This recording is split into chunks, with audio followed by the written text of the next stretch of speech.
तालाब के किनारे दो बहनों का घर। पिताजी, माँ ने बुलाया है, खाना बन गया है, घर चलकर खाना खा लो। जल्दी चलो ना पिताजी, बहुत भूख लगी है। अरे अगर इतनी ही तेज भूख लगी है तो तुम दोनों खाना खा लो, मैं थोड़ी देर बाद आकर खा लूंगा। नहीं पिताजी, भूख तो लगी है पर हम आपके साथ ही खाएंगे। अच्छा ठीक है, फिर बस 2 मिनट रुको, ये वाली क्यारी की गुड़ाई कर दूं, फिर आता हूँ। ठीक है पिताजी, जल्दी करो वरना खाना ठंडा हो जाएगा। अनीता की बात सुनकर रमेश मुस्कुरा दिया और अपना काम खत्म करने में लग गया। ये कहानी रमेश की है और उसकी दो बेटियों की, जिनका नाम अनीता और मधु है। दोनों बहनें अपने पिता रमेश और माँ मालती के साथ गांव में रहते थे, जहाँ उनके घर के ठीक सामने उनका बड़ा सा खेत था और खेत के बगल में एक बड़ा सा तालाब भी था। फिर उस दिन घर जाते हुए, पिताजी, ये खेत तो हमारे काम का है, लेकिन ये तालाब ये हमारे किसी काम का नहीं है, आप इसे बेच क्यों नहीं देते? हाँ, और इसे बेचकर जो पैसे मिलेंगे उससे हम बढ़िया बढ़िया चीजें खरीदेंगे। ऐसा कभी सोचना भी मत मेरी बच्चियों, ये तालाब तुम्हारे दादाजी की आखिरी निशानी है।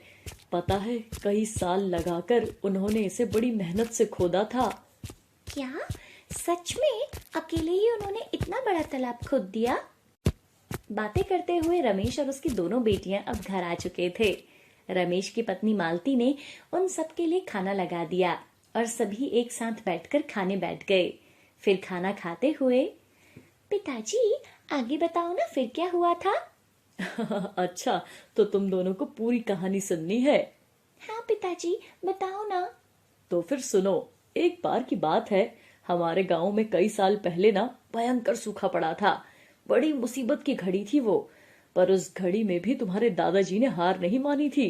उस साल बारिश नहीं हुई थी और किसी के पास कुछ करने के लिए भी नहीं था। फिर क्या हुआ पिताजी? फिर उन्होंने सोचा कि अगली बार कभी ऐसी स्थिति न बने तो हमें पहले से ही उसके लिए तैयार रहना चाहिए। तो फिर क्या था, उन्होंने फावड़ा उठाया और अपने ही खेत में उसे चलाना शुरू कर दिया। सूखे खेत में बाबा? हाँ, सूखे खेत में। फिर वो फावड़ा चलाते गए और चलाते गए। गांव वालों को लगा कि ये पागल हो गया है, लेकिन ऐसा नहीं था।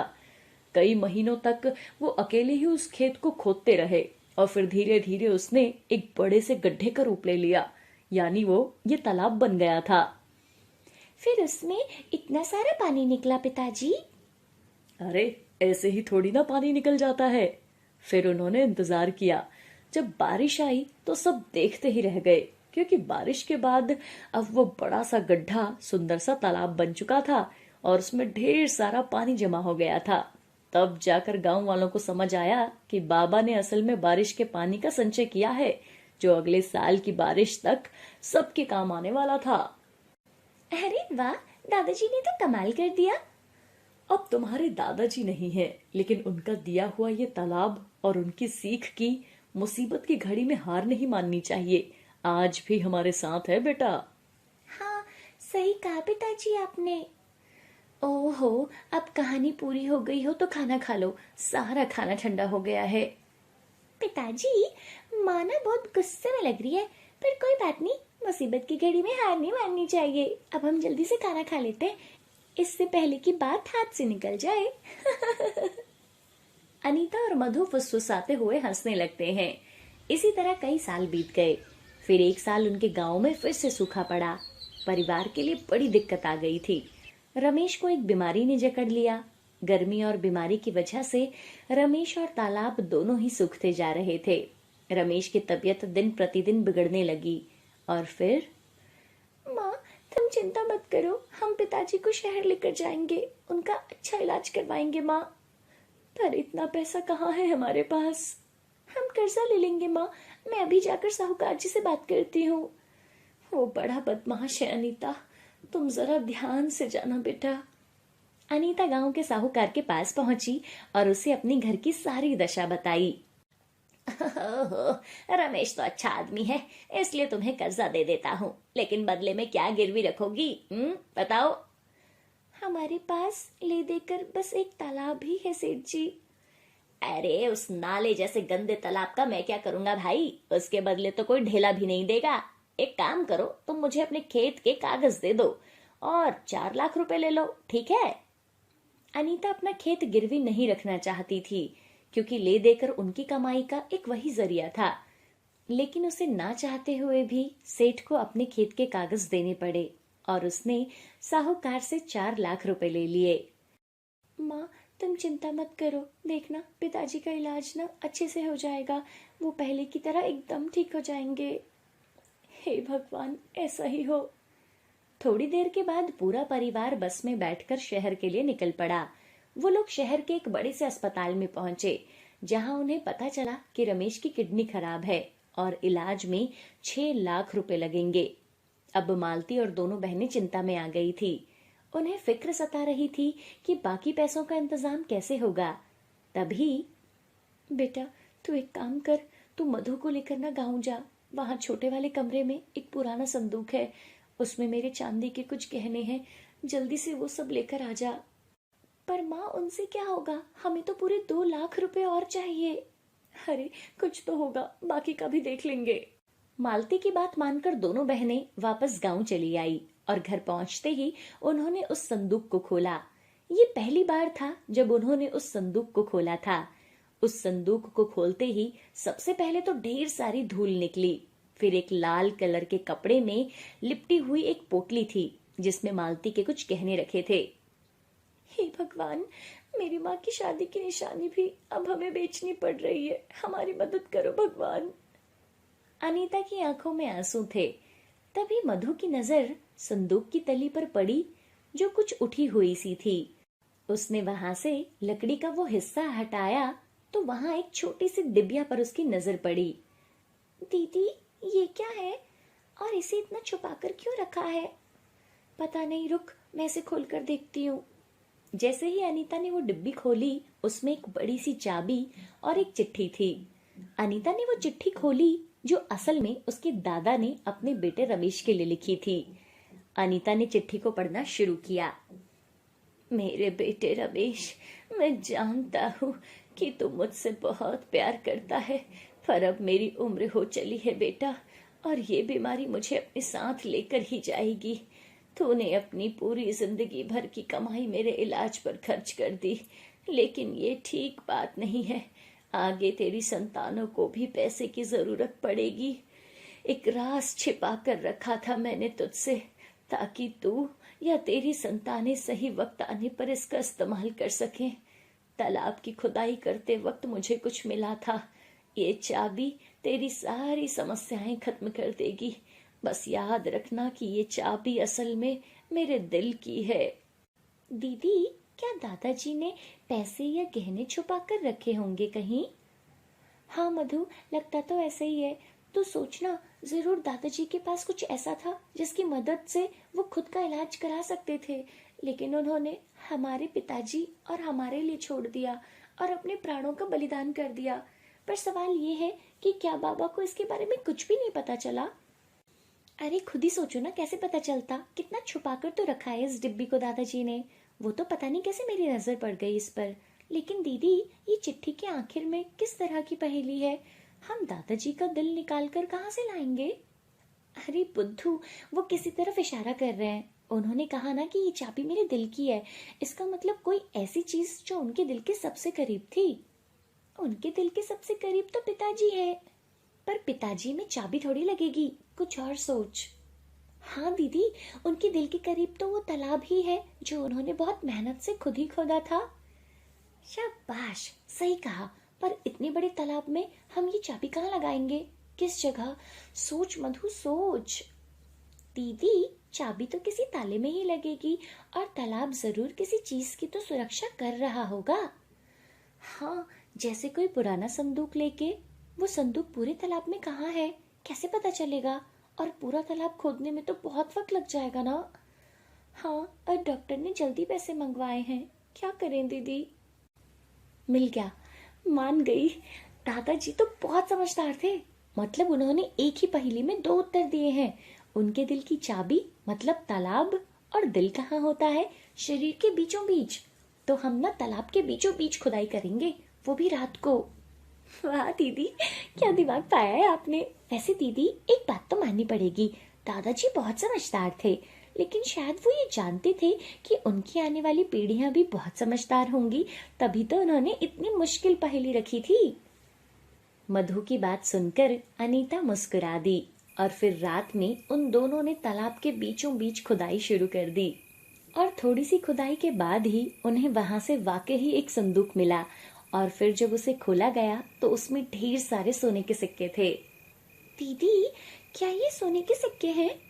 हाँ मधु, दादाजी ने सही कहा था कि सारी मुश्किलें हल हो जाएंगी। दादाजी भले ही चले गए, लेकिन वो जाते जाते हमारी सबसे बड़ी मुश्किल हल कर कर गए हैं। अगले दिन अनीता उनमें से कुछ सिक्कों को सुनार को बेच देती है और उसके बदले उसे ढेर सारे पैसे मिल जाते हैं। उसमें से वो लोग रमेश का पूरा इलाज करवाते हैं और साहूकार का कर्जा भी उतार देते हैं। फिर एक दिन घर में, बेटा, तुमने बताया नहीं कि तुम्हारे पास इतना पैसा कहाँ से आया? अनीता ने रमेश को उसके पिताजी की चिट्ठी पकड़ा दी और मधु ने उसे सारी कहानी बताई। बेटा, बाकी बचे हुए सिक्कों का हम क्या करेंगे? माँ, उन्हें हम बेचकर इस तालाब को और बड़ा और सुंदर बनाएंगे, जिसमें प्यारी प्यारी मछलियां होंगी, और बगल में बगीचा बनाकर लोगों के बैठने का इंतजाम करेंगे। साथ ही साफ पानी के लिए प्याऊ भी लगवाएंगे, ताकि हर बार जब भी कोई यहाँ आए और तालाब के किनारे बैठे तो ठंडा और मीठा पानी पिए और दादाजी के दिल को सुकून मिले। सुखिया की पत्नी ने हफ्ते पहले ही एक लड़की को जन्म दिया। उसको देख देख कर परेशानी से उसका सर फटा जा रहा था। अपनी परेशानी वो अपनी बीवी से नहीं छुपा सका और वो उसको बोलता है, ये 3 बच्चे पहले से ही है। मैं ठहरा दिहाड़ी वाला मजदूर, बड़ी मुश्किल से घर का खर्चा चला पा रहा हूँ, लेकिन अब कैसे पालूंगा इन सारे बच्चों को। सुखिया की बीवी के पास उसकी परेशानी का कोई हल नहीं था, तो वो उसे क्या जवाब देती। वो कभी अपनी बेटी को देखती और कभी सुखिया को। सुखिया अपनी झोपड़ी के बाहर आकर बैठा था, तभी उसके सामने एक बड़ी सी गाड़ी आकर रुकती है। उस गाड़ी से एक बहुत धनी आदमी उतरता है। उसका नाम निरंजन लाल था। वो सुखिया के पास जाता है। क्या तुम्हारे यहाँ किसी कन्या का जन्म हुआ है? निरंजन की बात सुनकर सुखिया उसे बड़ी ध्यान से देखने लगा और उसे बोलता है, कन्या? हाँ, कुछ ही दिनों पहले मेरी पत्नी ने एक बेटी को जन्म दिया है, लेकिन इस बात का पता आपको कैसे चला? अरे, ये बात जनती थोड़ी है। वैसे क्या तुम उस कन्या को मुझे दे सकते हो? क्या आप मेरी बेटी को लेना चाहते हैं? हाँ, मेरी कोई संतान नहीं है, इसलिए मैं उस कन्या को गोद लेना चाहता हूँ। सुखिया फिर से निरंजन को घूर घूर कर देखने लगा। साहब, मैं बहुत गरीब आदमी हूँ। बड़ी मुश्किल से 2 वक्त के खाने का इंतजाम कर पाता हूँ। मेरी जब से ये बेटी हुई है तब से मैं इसकी पालन पोषण की चिंता में हूँ। आप मेरे लिए किसी भगवान की तरह आए हैं। आपके पास रहेगी तो उसका भविष्य बन जाएगा, मेरे पास रहेगी तो खाली पेट और बीमारियां ही इसकी किस्मत में आएंगी। और सुखिया अपनी पत्नी को समझाकर अपनी बेटी को निरंजन लाल को सौंप देता है। निरंजन ने उसे ले लिया और अपनी गाड़ी में बैठकर वहां से चला जाता है। आगे जाकर रास्ते में एक नदी आती है और निरंजन पुल पर गाड़ी रोक लेता है और बच्ची के साथ गाड़ी से निकलता है। आज मैं अपने बेटे का भाग्य बदलने जा रहा हूँ, क्योंकि मैं नहीं चाहता जो भाग्य में लिखा है वो उसके साथ घटित हो। ऐसा बोलकर निरंजन उसे नदी में फेंक देता है। कुछ दिन पहले की बात है। निरंजन एक ज्योतिषी के पास जाता है और उसे अपनी बेटी की कुंडली दिखाता है। निरंजन उस ज्योतिषी की हर बात मानता था, क्योंकि आज तक उसने जो कहा निरंजन के जीवन में वैसा ही हुआ था। इसलिए निरंजन अपना व्यापार से लेकर घर तक के सभी निर्णय ज्योतिषी से पूछकर ही लिया करता था। निरंजन जी, आपके बेटे का विवाह एक मजदूर की बेटी से होगा। नहीं, आप क्या कह रहे हो? मैं किसी मजदूर की बेटी से अपनी बेटी की शादी कभी नहीं करूंगा। जो भाग्य में लिखा है वो तो होकर ही रहेगा। इसका कोई तो उपाय होगा। इसका केवल एक ही उपाय है। और वो जोशी अपनी विद्या से उस लड़की का पता बताता है। मैं बदल दूंगा अपने बेटे का भविष्य, मार दूंगा उस लड़की को। दूसरी ओर वो बच्ची पानी के बहाव के साथ बहती जा रही थी और नदी के किनारे एक मछुआरन जिसका नाम सावित्री था, वो पानी में जाल डालकर मछलियों को फांसने का इंतजार कर रही थी। कितनी देर हो गई, आज तो एक भी मछली पकड़ने में नहीं आ रही। तभी सावित्री की नजर बहती हुई बच्ची पर पड़ती है, जो बेचारी लगातार रोई जा रही थी। अरे, ये किसकी बच्ची है? किस निर्दयी ने इसे पानी में फेंक दिया? अरे, पाल नहीं सकते तो पैदा क्यों करते हैं? सावित्री उस बच्ची को पानी से निकालती है और अपने गले से लगा लेती है। वो बच्ची लगातार रोई जा रही थी। अरे क्या हो गया, इतना क्यों रो रही हो? भूख लगी है क्या तुझे? अरे बेटा रोते नहीं। सावित्री के पति का कुछ साल पहले ही देहांत हो गया था। उसका भी इस दुनिया में कोई नहीं था। अब वो उस बच्ची को अपने घर लाकर पालने लगी थी। अब वो ही उसकी माँ थी। उसने उस बच्ची का नाम कविता रखा और समय धीरे धीरे बीतता चला गया। अब कविता 22 साल की हो गई थी। इस बीच सावित्री की मृत्यु हो गई थी। उधर निरंजन लाल का बेटा अमित भी जवान हो गया था और एक दिन वो नाव की सवारी करने लगा। अरे ये आज एकदम से मौसम कैसे खराब हो गया, और जोरों से आंधी तूफान चलने लगा और तेज बारिश होने लगी, जिसके कारण उसकी नाव डूब गई। अमित पानी के बहाव के साथ बह रहा था। नदी के दूसरी तरफ कविता मछली पकड़ रही थी और तभी उसकी नजर अमित पर पड़ती है। अमित पानी के बहाव के सहारे नदी के किनारे पहुंच जाता है। अमित को जब होश आता है तो वो कविता के घर में होता है। मैं कहाँ हूँ और आप कौन हैं? आप नदी में डूब रहे थे।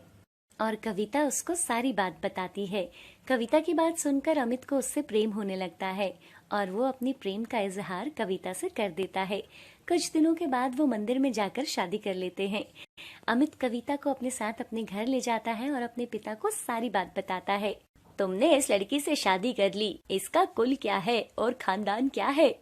तब कविता अपने जीवन की सारी बात बताती है, जिसे सुनकर निरंजन लाल अपना सर पीट लेता है और मन ही मन में सोचने लगता है, हे भगवान, 22 साल पहले मैंने इस काले अध्याय को अपने बेटे के जीवन से निकालने की कोशिश की थी, लेकिन फिर भी ये जीवन में आ गई। लेकिन मैं हार नहीं मानूंगा। उस मजदूर की बेटी को मैं अपने घर की बहू बनने नहीं दूंगा। कुछ दिनों के लिए अमित शहर से बाहर चला जाता है और उसके पीछे उसके पिता कविता से बहुत चिंतित स्वर में कहते हैं, बेटी, तुमसे कुछ मांगना चाहता हूँ। ये मैं अपने लिए नहीं, अपने बेटे के लिए मांग रहा हूँ।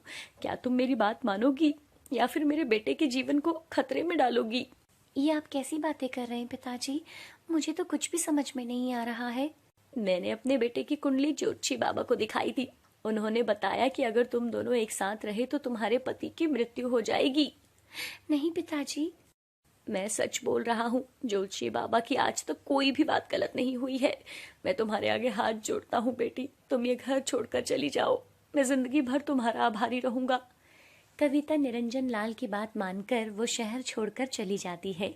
कविता कई दिनों तक गांव गांव भटकती रहती है और चलते चलते वो बेहोश हो जाती है। कविता को जब होश आता है तो वो एक सपेरे के घर में थी, जो सांप का खेल दिखाकर अपने घर का गुजारा करता था। तुम कौन हो बेटी और कहाँ से आई हो? तब कविता उसे अपनी सारी बात बताती है। उसे सुनकर सपेरा बोलता है, बेटा, जो भाग्य में लिखा होता है उसे कोई नहीं बदल सकता। वैसे भी तुम्हारा ये फैसला तुम्हारे पति के जीवन के लिए है, इसलिए इसे स्वीकार करो और नई जिंदगी शुरू करो बेटी। अब कविता सपेरे से सांप का खेल देखने की कला के साथ साथ सांप को कैसे पकड़ते हैं और उसके जहर के काट से मंत्रों को भी बहुत ही कम समय में सीख लिया था। बेटा, तुम बहुत प्रतिभाशाली हो। मैंने अपना पूरा जीवन सांपों के जहर की काट और मंत्रों को सीखने में लगा दिया, लेकिन तुमने तो बहुत ही कम समय में सब कुछ सीख लिया। समय हवा के पंख लगाकर बीतने लगा। तभी एक दिन निरंजन लाल और अमित उसी गांव के पास अपने दोस्त की शादी में आए हुए थे। अमित कविता की याद में गांव में घूम रहा था। तभी अचानक उसे एक सांप काट लेता है। तभी निरंजन और गांव के कुछ लोग वहां इकट्ठा हो जाते हैं। कोई मेरी मदद करो, मेरे बेटे को सांप ने काट लिया है। बाबूजी, साथ के गांव में मोहन नाम का एक सपेरा रहता है, वही आपके बेटे को बचा सकता है। आप इसे जल्द ही उसके पास ले जाओ। निरंजन अमित को लेकर सपेरे के घर के बाहर पहुंचता है। मेरे बेटे को सांप ने काट लिया है, इसकी जान बचा लीजिए। आप जितना पैसा बोलोगे मैं उतना पैसा आपको दूंगा। जान बचाना तो हमारा फर्ज है, इसके लिए हम किसी से पैसे नहीं लेते। मैं अभी अपनी बेटी को बुलाता हूँ। तभी कविता वहां आ जाती है। निरंजन लाल जैसे ही उसे देखता है उसकी आंखें फटी की फटी रह जाती हैं। कविता जैसे ही अमित को इस हालत में देखती है वो भागकर जंगल से जड़ी बूटी लाती है और अमित को लगा देती है। जब अमित को होश आया तो कविता, तुम जिंदा हो? लेकिन पिताजी ने तो कहा था कि मेरे जाते ही तुम्हारा रोड एक्सीडेंट हो गया था। ये सुनते ही कविता ने अपने ससुर को देखा तो निरंजन लाल ने हाथ जोड़कर कहा, तुम दोनों मुझे माफ कर दो। मैं तुम दोनों का गुनहगार हूँ, खासकर कविता का, क्योंकि मैंने भाग्य को बदलने की कोशिश की। और निरंजन लाल उन दोनों को सारी बात बताता है, जिसे सुनकर अमित को अपने पिता से घृणा होने लगती है। लेकिन कविता के समझाने पर वो उसे माफ कर देता है और अब वो दोनों प्रेम से रहने लगते हैं। एक गांव में विमला नाम की एक औरत सब्जी बेचा करती थी। उसके घर में वो और उसकी 8 साल की बेटी रहा करती थी। सब्जी बेचकर ही वो अपनी बेटी का पालन पोषण करती थी। विमला बाजार में सब्जी बेचने के बाद बची सब्जियों को गरीबों को दे दिया करती थी। एक दिन जब विमला बाजार से सब्जी बेचकर आती है तो रास्ते में उसे एक घर दिखाई देता है। वहाँ से एक औरत की करहाने की आवाजें आ रही थी। अरे, ये आवाज तो उसी घर से आ रही है। मुझे अंदर जाकर देखना चाहिए, क्या पता कोई मुसीबत में हो। ये सोचकर वो घर के अंदर चली जाती है। वहाँ वो देखती है कि एक औरत जमीन पर बैठी हुई थी। विमला उसके पास जाती है। अम्मा, क्या हुआ? आपके घर में कोई नहीं है क्या? अरे बेटी, मेरा एक बेटा था, लेकिन वो भी मुझे यहाँ अकेला छोड़कर अपनी बीवी के साथ चला गया। मैंने 2 दिनों से कुछ नहीं खाया है। क्या तुम मुझे खाने के लिए कुछ दे सकती हो? आप थोड़ी देर रुकिए, मैं अभी खाना लेकर आती हूँ। विमला अपनी थैली से कुछ सब्जियाँ लेती है और रसोई में जाकर खाना बना देती है। अम्मा, ये खाना खा लो। तुम्हारा बहुत बहुत शुक्रिया बेटी। विमला जैसे ही वहां से जाने लगती है, रुको बेटी, तुमने मेरी मदद की है, बदले में मैं तुम्हें कुछ देना चाहती हूँ। और वो अम्मा विमला को 4 टमाटर देती है। मैंने ये अपने खेत में लगाए थे, मैं चाहती हूँ कि तुम इसे रखो। ठीक है अम्मा, मुझे अभी जाना होगा, मेरी बेटी मेरा इंतजार कर रही होगी। और विमला वो टमाटर लेके वहां से चली जाती है। जैसे ही वो अपने घर पहुंचती है तो उसके पड़ोस में रहने वाली सुमित्रा उसके पास आती है। अच्छा हुआ तुम आ गई। मैं ना सब्जी बना रही थी तो देखा कि टमाटर खत्म है। मुझे तुम 2-4 टमाटर दे दो ना। हाँ सुमित्रा, ये लो 2 टमाटर ले लो। मुझे ये 4 टमाटर एक बड़ी अम्मा ने दिए हैं।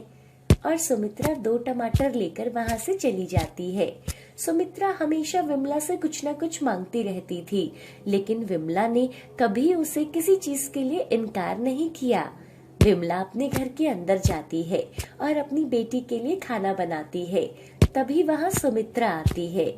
अरे विमला, वो दोनों टमाटर ना सड़े हुए थे, तो मुझे बाकी के 2 टमाटर दे दो। अरे, देखने में तो वो बिल्कुल ठीक थे। चलो कोई बात नहीं, तुम ये दोनों भी ले जाओ। और सुमित्रा बाकी के दोनों टमाटर भी ले जाती है। अगले दिन विमला बीमार पड़ जाती है, जिस वजह से वो बाजार में सब्जी बेचने नहीं जा पाती। जो पैसे उसने जोड़े हुए थे वो उसी से दवाई लेती है और वो कुछ पैसे घर के खर्च में लग जाते हैं। इसलिए विमला अगले दिन से सब्जी बेचने घर से निकली। तब उसने देखा कि उसकी पड़ोसी सुमित्रा उसके घर पर ताला लगा हुआ था। अरे, ये सुमित्रा के घर पे ताला क्यों लगा है? शायद अपने पति के साथ मायके गई होगी। और वो सब्जी बेचने चली जाती है। शाम को आते समय उसे सुमित्रा एक बड़े से घर के बाहर मिलती है, लेकिन अब उसके पहनावे से वो बहुत अमीर लग रही थी। अरे सुमित्रा, तुम यहाँ क्या कर रही हो? मैंने तुम्हारे घर पर ताला देखा तो मुझे लगा तुम अपने मायके गई होगी। देखिए बहन जी, मेरा नाम सुमित्रा नहीं बबीता है।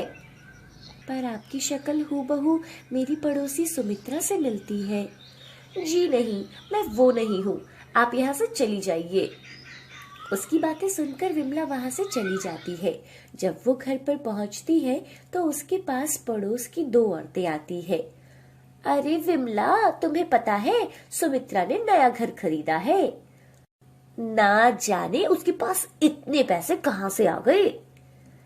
लेकिन अभी तो उससे मैं रास्ते में मिली तो उसने मुझे पहचानने से ही इनकार कर दिया। पैसे आ जाने से ना सभी लोग बदल जाते हैं। ऐसा बोलकर वो औरतें वहां से चली जाती है और विमला अपने घर आ जाती है। सुमित्रा की हकीकत की वजह से उसे पूरी रात नींद नहीं आती और वो सोचती रहती है, मैंने तो हमेशा उसकी मदद करनी चाहिए, फिर भी आज उसने मुझे पहचानने से मना कर दिया। और इसी तरह सुबह हो जाती है। जब वो सब्जी बेचने जाती है तो उस बड़ी औरत के घर के बाहर पहुंचती है। चलो अम्मा से मिलकर आती हूँ, बहुत दिनों से मैंने उनकी खबर भी नहीं ली। घर में बूढ़ी अम्मा मिलती है। कैसी हो अम्मा?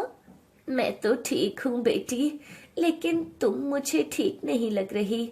जो टमाटर मैंने तुम्हें दिए थे वो कैसे थे? अम्मा, वो टमाटर तो मैंने अपनी पड़ोसन सुमित्रा को दे दिए थे, लेकिन अब उसने नया घर बना लिया है और बहुत अमीर भी हो गई है, लेकिन ना अब वो मुझे पहचानती भी नहीं। तुम बहुत नेक दिल इंसान हो बेटी, हमेशा सबकी मदद करती रहती हो। ये टमाटर के कुछ बीज हैं, इनको तुम अपने आंगन में बो लेना। क्या अम्मा, फिर से टमाटर? बेटा, ये कोई साधारण बीज नहीं है और ना वो टमाटर थे जो मैंने तुम्हें दिए थे। आप क्या कहना चाहती हो अम्मा? तू बस इसे अपने आंगन में बो लेना तो सब समझ जाएगी। और विमला वो बीज ले जाती है और घर के आंगन में बो देती है। माँ, इसमें से क्या निकलेगा? बेटा, इसमें से टमाटर के पौधे निकलेंगे, फिर उन पर टमाटर निकलेंगे। अच्छा, फिर आप उन्हें भी बाजार में बेचोगी? हाँ बेटा, लेकिन उसे उगने में तो महीना भर लग जाएगा। और वो घर के अंदर चली जाती है। अगले दिन सुबह होने पर विमला देखती है तो उसका आंगन टमाटर के पौधों से भरा पड़ा था और उन पर टमाटर लगे हुए थे। ये कैसे बीज है जिसने एक ही रात में इतने बड़े पौधे उगा दिए और इस पर टमाटर भी लग गए? तभी विमला की बेटी एक टमाटर तोड़ लेती है। माँ देखो, ये कितना लाल है ना? और विमला उस टमाटर को पिंकी से लेकर अंदर जाती है और उस टमाटर को काट कर देखती है तो वो हैरान रह जाती है, क्योंकि उसमें एक बड़ा हीरा था। विमला फिर सभी टमाटर तोड़ लेती है, सबको काट कर देखती है तो सब में हीरे निकलते हैं। विमला समझ जाती है कि सुमित्रा को भी टमाटर में हीरे ही मिले होंगे, इसलिए उसने मुझे झूठ बोला। जब विमला वापस बूढ़ी अम्मा के घर जाती है तो अब वहाँ कोई घर ही नहीं था। अरे, अम्मा का घर कहाँ गया? वो जरूर मेरी मदद के लिए यहाँ आई होंगी। अम्मा, तुम्हारा बहुत बहुत धन्यवाद जो आपने मुझे बार बार ये जादुई टमाटर दिए। अब मैं हमेशा सबकी मदद किया करूंगी।